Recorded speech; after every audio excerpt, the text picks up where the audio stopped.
tanto empeño en desfigurar aquella. Lo que se nos ha presentado como historia en los colegios, universidades y monumentos es una política de la historia. La falsificación es y fue la política de la antinación, de la negación del ser y de las posibilidades propias.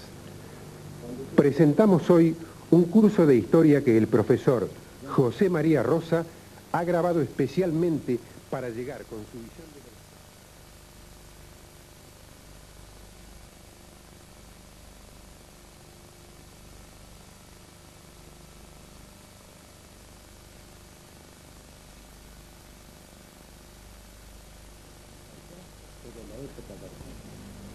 Para ver lo que le debemos o lo que nos sería él. Con Rosas, el espíritu de la Pampa entra al gobierno. Rosas es un estanciero, es un hombre de campo, es un hombre que de niño se había criado en la campiña, había tomado como suyos la pampa, los hombres, el horizonte. Aprendió a andar a caballo como ningún otro y lo hizo también. Llegó a ser el mejor jinete de la pampa, que vale decir el mejor jinete del mundo. Rehusó la vida de la ciudad. Y eso que la familia, por sus dotes intelectuales, lo quiso llevar a los estudios en Charcas o en Córdoba, o a atender una tienda en la calle de la Florida, pero a Rosas prefirió a todo el campo, donde era suyo todo el horizonte y los hombres y la gente. Aprendió desde niño con los niños indios a jugar con ellos en juegos donde la astucia y la paciencia daban el triunfo, que eran las virtudes indias, que más tarde veremos que en la política de Rosas son las virtudes de él. Rosas llega al gobierno cuando han fracasado en el gobierno de Buenos Aires los doctores, los estancieros, y el último, un caudillo popular, pero caudillo de ciudad, caudillo de las orillas de la ciudad, como es Manuel Dorrego, de grandes condiciones intelectuales y de gran corazón y de mucho patriotismo, pero que le faltaba la astucia que va a caracterizar a Rosas. Y por eso los unitarios le van a hacer una revolución, lo van a matar.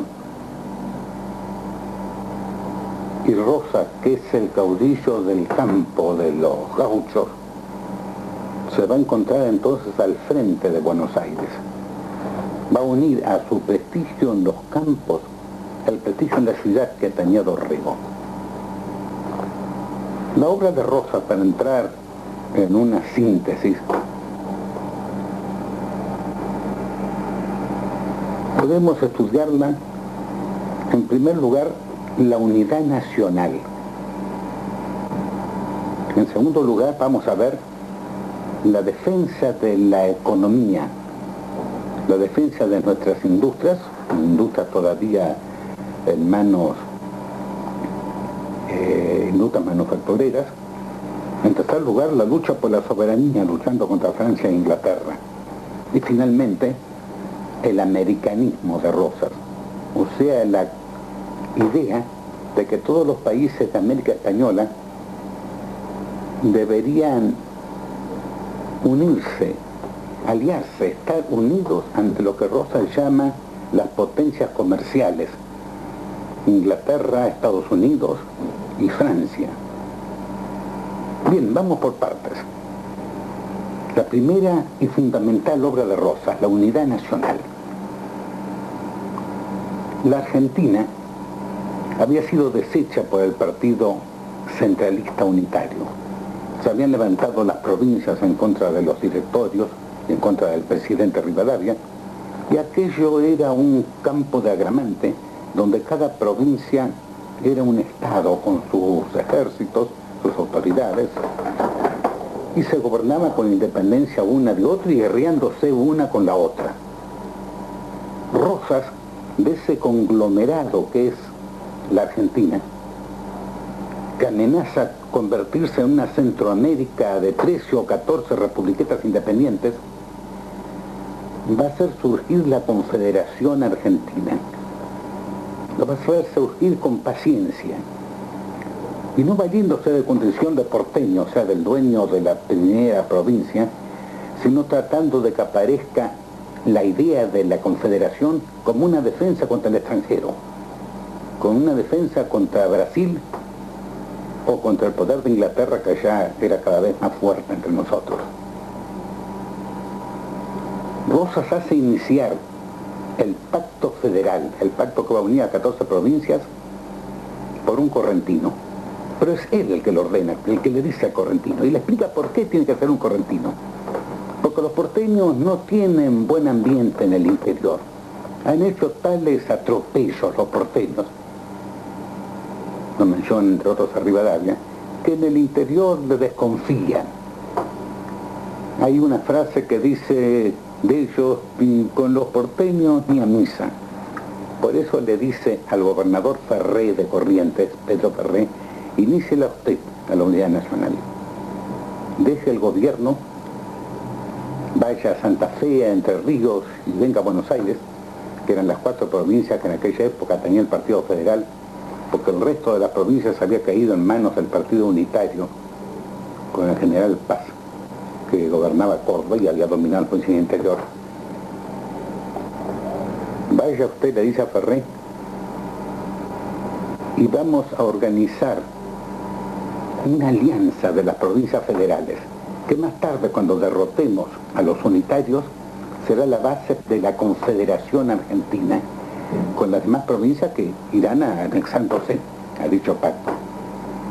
Y Ferré lo hace y consigue buen resultado. Aprueban la alianza Santa Fe, Entre Ríos y Buenos Aires, desde luego. Tiene todo el apoyo de Rosas para hacerlo. Derrotan al ejército unitario. El general Paz cae prisionero poco antes de dar la batalla. Los restos del ejército unitario son derrotados allá en Tucumán por Quiroga, que los arroja a Bolivia. Y ya unida militarmente toda la Argentina, tomando los gobiernos de las provincias en vez de los coroneles o generales unitarios, gobernadores surgidos del mismo pueblo de cada provincia, porque la palabra federal significa gobierno del pueblo. Entonces los gobernadores, es decir, los gobiernos, no solamente el gobernador, sino el gobierno, porque el gobierno es el gobernador y es la legislatura de cada una de las 8 de las 10 provincias restantes, se acoplan al pacto federal, aceptan el pacto federal.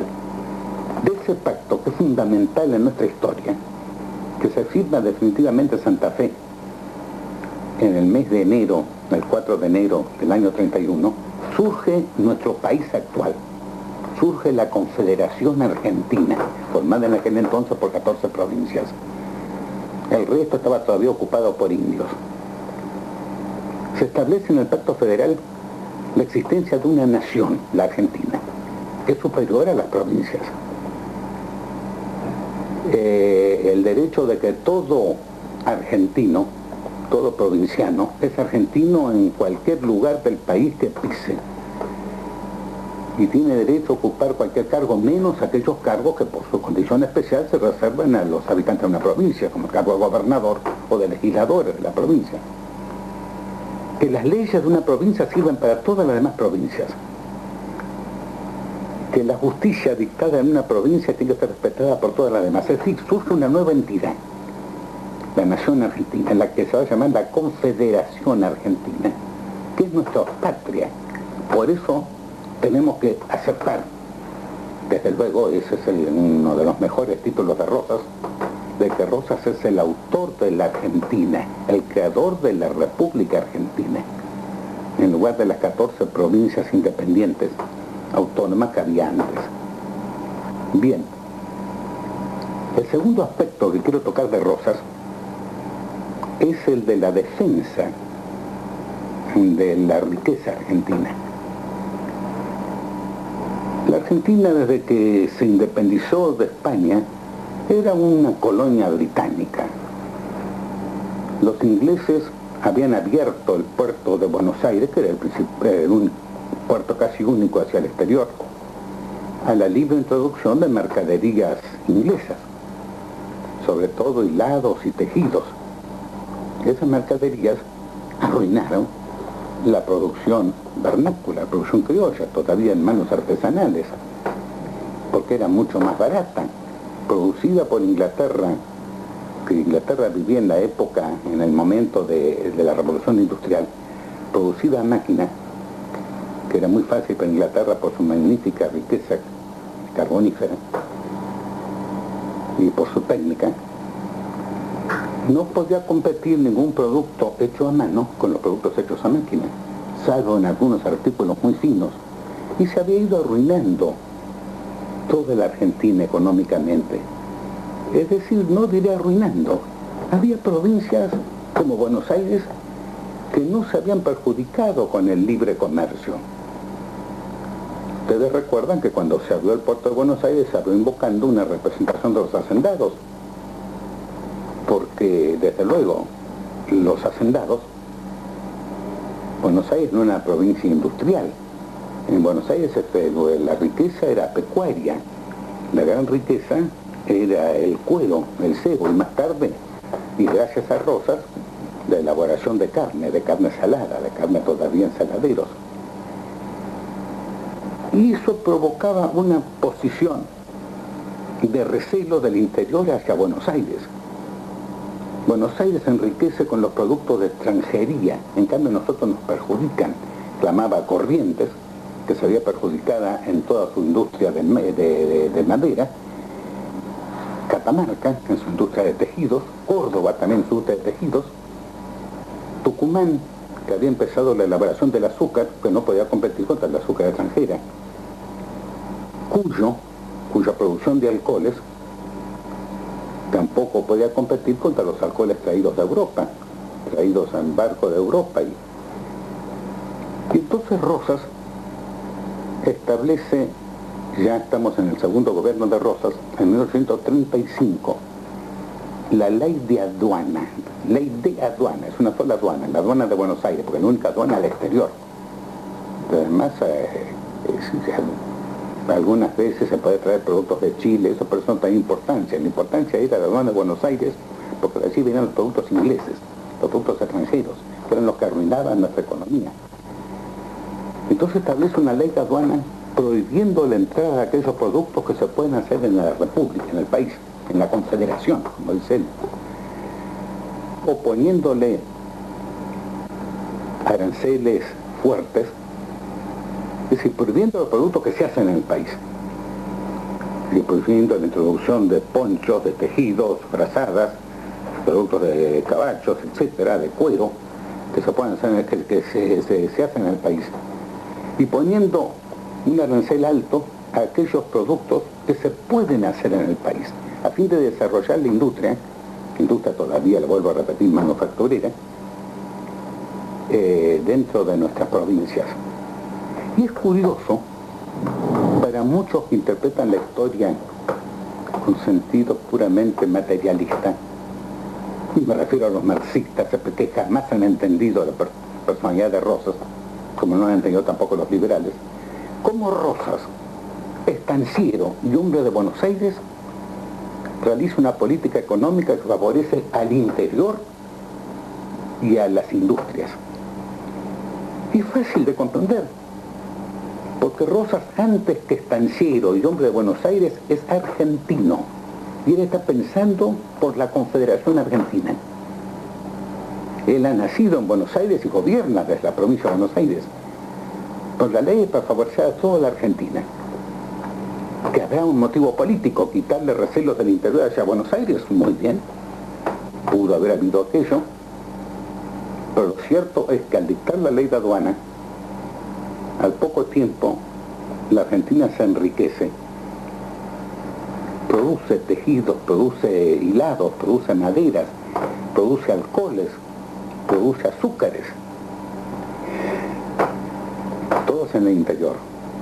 En Buenos Aires va a haber también industrias, pero industrias de algunos productos que eso se fue creando poco a poco, porque llegaron a ver, hasta en la época de las Rosas, llegó a ver se establecieron las primeras fábricas a vapor, derivados de la industria harinera, fábricas de molinos de vapor, que se establecieron en Buenos Aires porque era el puerto. Eso es uno de los aspectos de la política económica de Rosas, la protección industrial. El segundo aspecto fue apoderarse del banco. El banco llamado Banco Nacional, que en realidad es un banco inglés. Es un banco cuyo capital ha sido formado en la mayor parte por capital nacional, capital del país, el empesto famoso que se había traído en época de Rivadavia, pero colocado bajo un banco cuya administración fue inglesa, que dispuso y dilapidó ese capital. Pero quedó el banco, que tenía el monopolio del crédito, que además era el lugar donde se tenía que atesorar todos los dineros nacionales de la Confederación, y que emitía la moneda. Imagínense ustedes, una empresa británica, dirigida por británicos, y ni siquiera por británicos que vivían en Buenos Aires. La mayor parte de los propietarios del banco eran británicos que estaban en Londres. Se ve por las reuniones que se hace de las asambleas del banco, donde estos asambleístas son extranjeros, tienen domicilio extranjero, están representados por un apoderado que está en Buenos Aires. Y prácticamente al banco lo maneja el ministro inglés, que es el que da órdenes al banco, le da órdenes al directorio. El banco es un instrumento de imperialismo tremendo. El monopolio del crédito, el monopolio de la emisión de moneda. Imagínense el poder enorme que tenía. Y ese banco había servido para luchar contra la Argentina. En momentos que habíamos empezado nosotros, es decir, que estábamos en la guerra con el Brasil, el banco, todavía no se llamaba Banco Nacional, sino Banco de Buenos Aires, porque primero lo fundó la provincia de Buenos Aires de Rivadavia. Más tarde se transformó en Banco Nacional cuando Rivadavia fue la presidencia de la nación. Ese banco facilita dinero a los portugueses para luchar contra la Argentina. Más tarde va a facilitar dinero a los gobiernos unitarios para hacer la guerra contra los federales, porque les conviene más al partido unitario que el partido de la clase pro-capitalista. Cuando Rosas llega al gobierno por segunda vez, en 1835 dicta la ley de aduana, estableciendo entonces que el acento se coloca en lo nacional, en la economía, y el apoderamiento del banco. Se apodera del banco por ley de 1836. Se apodera del banco estableciendo que ese banco no ha servido sino para ir contra los intereses nacionales y que ahora sería fiscal. Sería de la provincia de Buenos Aires, Banco de la provincia de Buenos Aires. Banco que todavía existe, aunque en aquella época tenía mucho más importancia, porque el Banco de la provincia de Buenos Aires es el banco más importante de toda la Confederación, que no tenía otros bancos. Ese banco va a tener el monopolio de la emisión de moneda. De allí que se lo llame casi siempre la Casa de Moneda, porque es el título que tienen los registros de banco, Casa de Moneda de la provincia de Buenos Aires. Ya no la emite un banco extranjero, la emite la provincia de Buenos Aires, que es la responsable, de acuerdo al Pacto Federal, de las relaciones exteriores. Y es la que tiene que manejar toda la política exterior de la Confederación.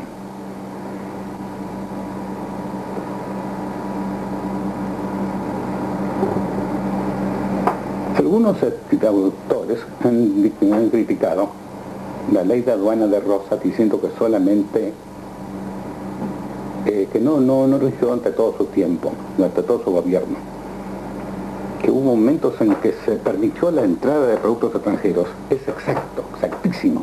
Fueron los momentos del bloqueo, cuando Argentina se encontró, la Confederación Argentina bloqueada por Francia de 1838 a 1840, y más tarde por Francia e Inglaterra unidas desde 1845 hasta 1849 o 1850, 49 Inglaterra dejó